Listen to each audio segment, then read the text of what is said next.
Today's topic is law of demand. It is a very basic concept of economics, law of demand.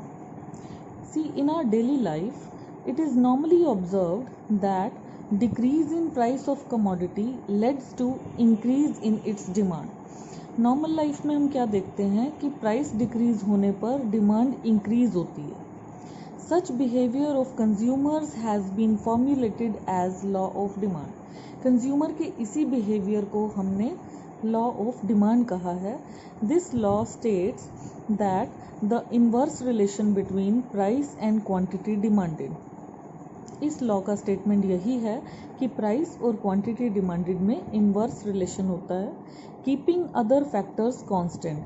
बाकी चीज़ें अगर constant रहें तो सेट्रिस Paribas भी बोलते हैं इसको in other language. This law is also called first law of purchase. First law of purchase भी कहा जाता है लॉ ऑफ डिमांड को.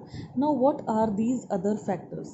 सी dear children, we have already studied that there are some factors affecting demand. कुछ चीज़ें जो demand पे effect करती हैं. कौन से फैक्टर्स थे वो? Price of the commodity itself, एक फैक्टर हमने सबसे पहला पढ़ा था, price of the commodity itself. Second factor was price of related goods.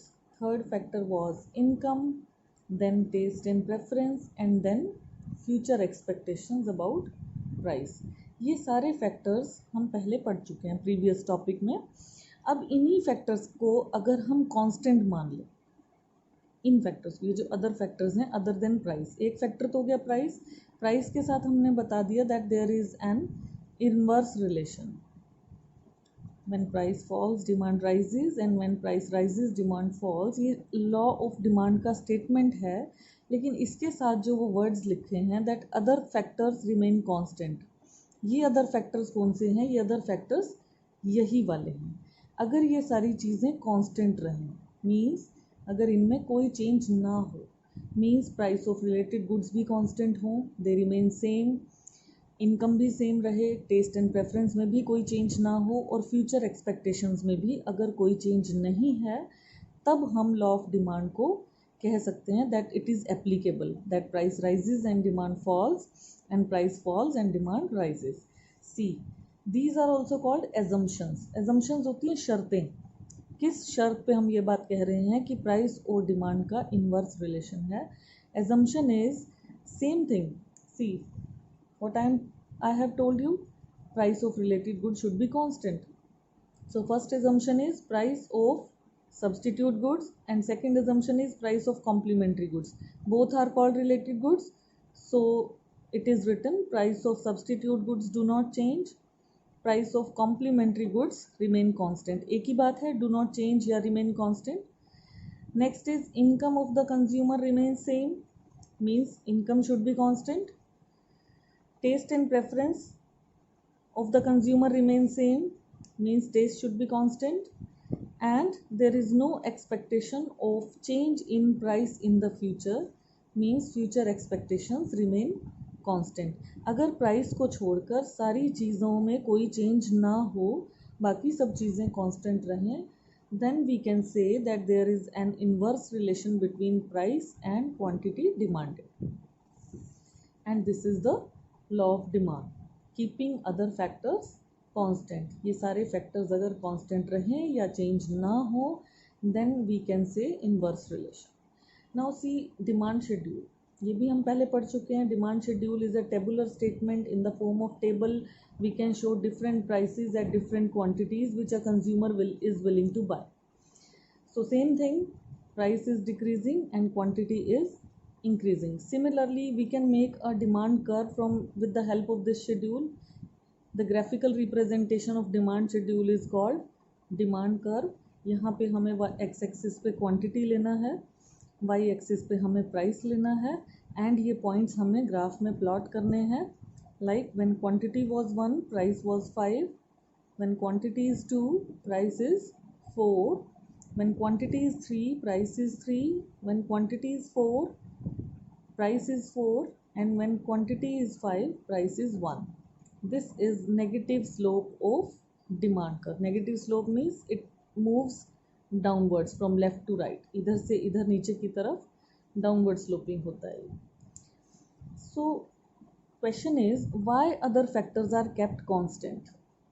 इन सब अदर फैक्टर्स को, ये वाले फैक्टर्स को हमने कांस्टेंट क्यों कहा है। Now the question is why these are constant. See the quantity demanded of a commodity depends on many factors. Demand तो सभी फैक्टर्स पे डिपेंड करती है प्राइस के साथ साथ, but if we want to understand the separate influence of one factor, अगर हम किसी एक चीज़ का ही इफेक्ट जानना चाहते हैं, यानी हम प्राइस का इफेक्ट जानना चाह रहे थे लॉ ऑफ डिमांड में, तो ये ज़रूरी है कि हमें बाकी के फैक्टर्स को कांस्टेंट मानना पड़ेगा। देयरफॉर जब भी हम लॉ ऑफ डिमांड को डिस्कस करते हैं, ऐसा हम एज्यूम करके चलते हैं, ऐसा मान के चलते हैं कि बाकी चीज़ों में कोई चेंज नहीं है। Now see some important facts about law of demand. First is inverse relationship. एक तो लॉ ऑफ डिमांड में हमने क्या देखा कि इनवर्स रिलेशन है प्राइस और क्वांटिटी डिमांडेड में। It simply affirms that an increase in price will tend to reduce the quantity demanded. Simply हमें क्या पता चला कि प्राइस इंक्रीज होने पर क्वांटिटी डिमांडेड रिड्यूस हो जाएगी, and fall in price will lead to an increase in the quantity demanded. Same ये वाली चीज़, ये जो हमने यहाँ पे लिखी थी, ठीक है, that there is an inverse relation. Secondly ये कह रहा है it is qualitative not quantitative. हमें सिर्फ डायरेक्शन पता चली है। क्या डायरेक्शन पता चली है कि प्राइस इंक्रीज हुआ है तो डिमांड डिक्रीज हुई है, हमें क्वांटिटी नहीं पता चली। हमें ये नहीं पता चला कि 10% प्राइस बढ़ने पर कितने % डिमांड कम हुई है। क्वांटिटी हमें नहीं पता चली है, हमें क्वालिटेटिव चीज़ पता चली, यानी सिर्फ हमें डायरेक्शन पता चला है of change in amount demanded and does not indicate the magnitude of change. हमें कोई क्वांटिटी में नहीं पता चला कि कितना चेंज हुआ है। No proportional relationship. It does not establish any proportional relationship between change in price and resultant change in demand।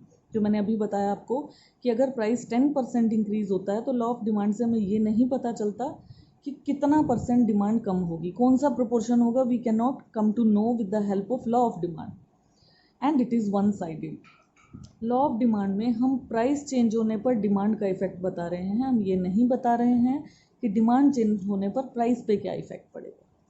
ठीक है, हमने क्या बताया इसमें, व्हेन प्राइस राइजेस तब क्या डिमांड पे इफेक्ट है, व्हेन प्राइस फॉल्स तब डिमांड पे क्या इफेक्ट है। हमने ये नहीं पढ़ा कि डिमांड चेंज होने पर प्राइस पे क्या इफेक्ट पड़ेगा। So it is one sided law कि इसमें हम केवल प्राइस का चेंज बता पा रहे हैं, डिमांड के ऊपर क्या इफेक्ट कर रहा है, डिमांड के चेंजेस हम इसमें अभी नहीं बता पा रहे हैं।